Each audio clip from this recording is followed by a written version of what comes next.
Hold on a second. I can see a recording thing up on mine. Yeah, maybe it's recording now. We'll do it all again, yeah? Yeah, if you want to. Right, folks, this is Red Olin coming to you from Mullingar in Mullingar, going live on our tour bus. But yes, we are touring straight out to New South Wales, and we're here with Glen Bramley, and a legend that is. He's a rugby man, and he's wearing his rugby colour T-shirt. What do you call it? It's not coloured, it's called a polo shirt. And he's coming to us live from New South Wales, a place called, what's it called? It's called Tamsworth. Tamsworth, New South Wales. Yeah. Brilliant, brilliant. Look, sir, great to have you on board. Tell us a little bit about your connection to Mullingar. Ray, in 1993, I arrived there as a 21-year-old, myself and my best mate, Todd, and we turned up there to play rugby for the Mullingar Rugby Club and had the best 2 years of our lives. Where are you from, Todd? We were both from New Zealand, and we went over there to play rugby, and since then I've sort of landed in Australia and stayed there. And your connection to Mullingar, is it through New Zealand because of all the managers that went through Mullingar? Correct. That's why, Ray, we had connections to a couple of the coaches you had there, and we were looking to have a bit of an experience overseas and come to Ireland. And so we ended up in Longford for a couple of months, and there wasn't really a spot for us here. So we come back to Mullingar. So, and, never left the place. And so you flew across the world, and I believe it took a few days to get to the middle of Ireland. That's right, Ray. It took us 24 hours to get from New Zealand to Dublin, and 3 days to get from Dublin to Longford via Mullingar, where we met Jim Gillespie and had a few pints with himself and his wife Marion, and talked the rugby with them on the way past and all that. So it was all fantastic. And tell us, were pints very important at rugby at that time? Absolutely. Yeah. There were a lot of pints drunk, Ray, and Todd and I lived in the flat above Ware's Chemist. So the flat would have been the coldest place in Mullingar. So we used to go to Canton Casey's and sit by the fire to keep warm. And they did have a great fire. There's still a great fire down in Canton Casey's still. Tell us, so you went back after 2 years then to Australia? Went back to New Zealand, and I was in New Zealand for 7 or 8 years, and then moved to Australia around 2003, and been here ever since. You've got some family as well. You got married around that time as well, yeah? I got married a little bit after that, and my wife Justine, she's from Tamworth in Australia, and we've got 2 children, Isabella, who's 16, and Liam, who's 15. And you used an Irish name there, I see. Correct, that's right. Yes, he got the good Irish name. He did, right? Why would you say Liam is an Irish name, or did you relate to anything in Ireland, or? No, it was a very common name in Ireland, and just good, kind of both liked it, and it stuck with us. So he's got an green Irish rugby jersey that was given to him by George Walsh in Mullingar, and he wears that with pride. Excellent. And is he into sport? Yeah. He's into sport, mad cricketer, and also the Australian rules football, which is similar to your Gaelic football. So he'd be a hardy bit of stuff then at his age. Oh, absolutely. Yeah. Absolutely, right. So he's playing that from what age? Well, he played rugby for the first 4 or 5 years, and I sort of pushed him into that, and then he said he wasn't enjoying it. So he's played Australian rules football for the last 5 or 6 years. It's a bit like Irish football as well, like Gaelic football. It is indeed, yes, it is. Very similar, Ray. Is the GAA popular in Tamsworth? No, it's not. It would be played in the cities, in Melbourne and Sydney and Brisbane. There'd be small Gaelic football associations, but it doesn't sort of push out of the capital cities. There's quite a few Gaelic footballers playing in the Australian football competition. They come over and they're pretty good. Yeah.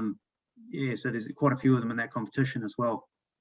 And it's, as I said, is Tamsworth a big city, town, village? What is it? It's about 55 or 60,000 people, and they call themselves the country music capital of the world outside of Nashville.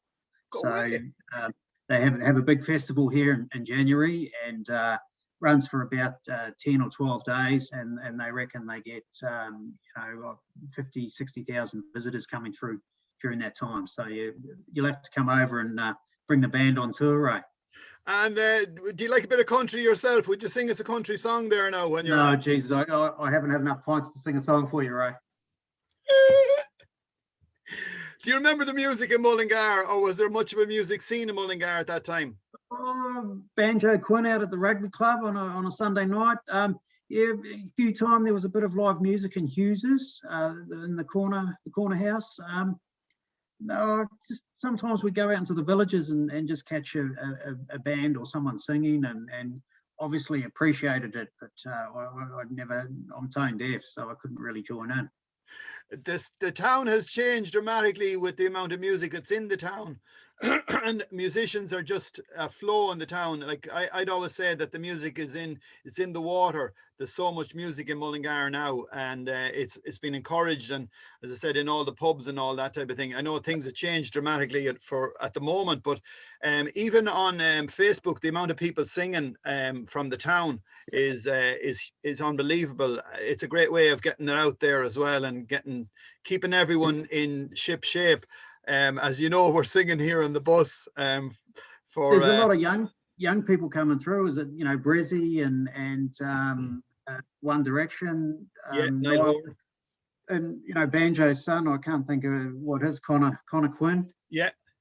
There's some good music coming out of Mullingar, right? And the Academy is another band that's sort of touring the world. Like there's a lot of, as I say, a lot of connections, and there's a lot of musicians from the town all over the world. So that have probably been connected into music through their relations or through their family, and as I say, it's brought them all over the world as well. Does any of your family play music? No, none of us play music or sing, and if I try to sing, the kids tell me to stop singing. So how we got in contact, you left a message with us. I think it was on Ollie Foley's Canor videos that we're doing, and he recognized you straight away. As you said, you were in Mullingar last year, I think, and you called in for a few bevies.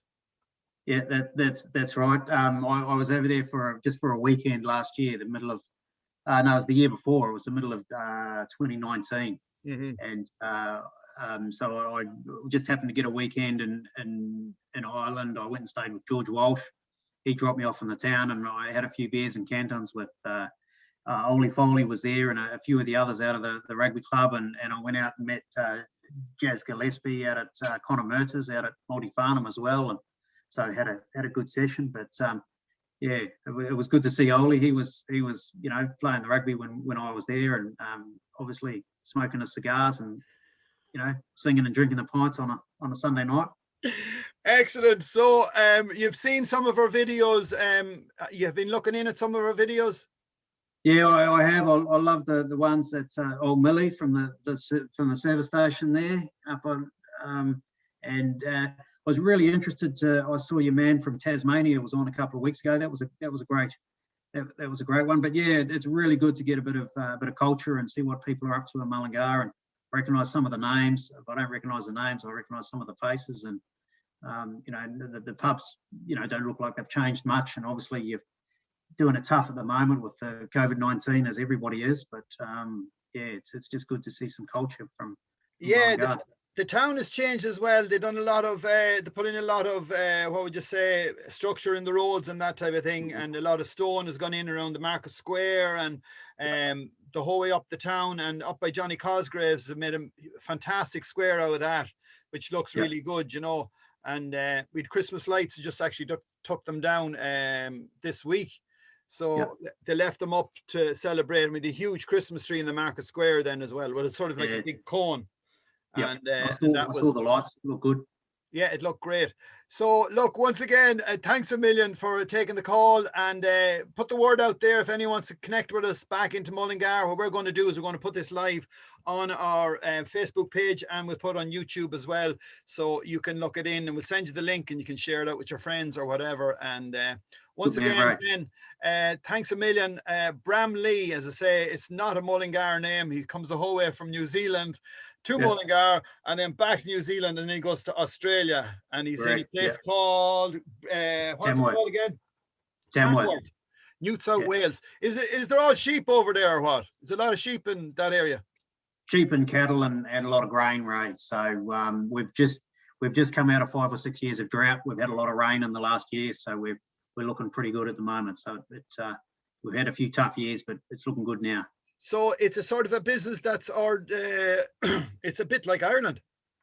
That's right, correct. Yes, it is. Yes, it is. Yep.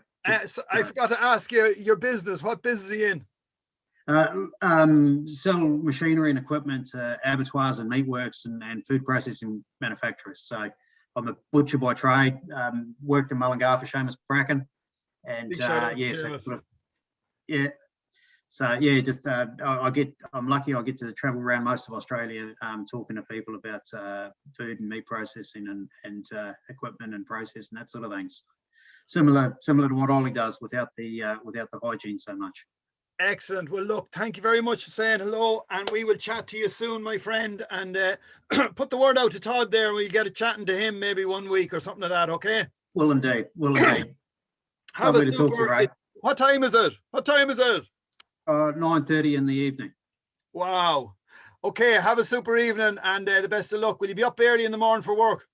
I will. Well, not too early, but I'll make an appearance on a Monday, Ray. Not like when I did Mullingar. The other thing is, how hot is it there? It's not too bad. It's the last day of summer today. It's been fairly mild, about 30 degrees. So it's been a good summer. Normally in Tamworth we're 35, 36, 37, 38, 40, but it hasn't been like that this year, so it's been good. So a bit different to where you guys are. Well, our sort of temperature is 1 and 2 type of thing, and it's sort of, there was frost this morning, and yesterday it froze as well. But the sun is out now at the moment, and we have an absolute beautiful blue sky. Get out into it, right? Here, there's our blue sky. That's an Irish blue sky from the bus. Get out into it. Look, thank you very, very much, and we will connect with you at some other time. And if you have anything to share with us, get back to us if you can. And just put this back here so we're all connected up. Right, Glenn, God bless. Good man, you. Thank you very much. Take care. Bye for now. Now. Cancel. Can get out of here now and see if everything is right. Okay, it's every stopper. End.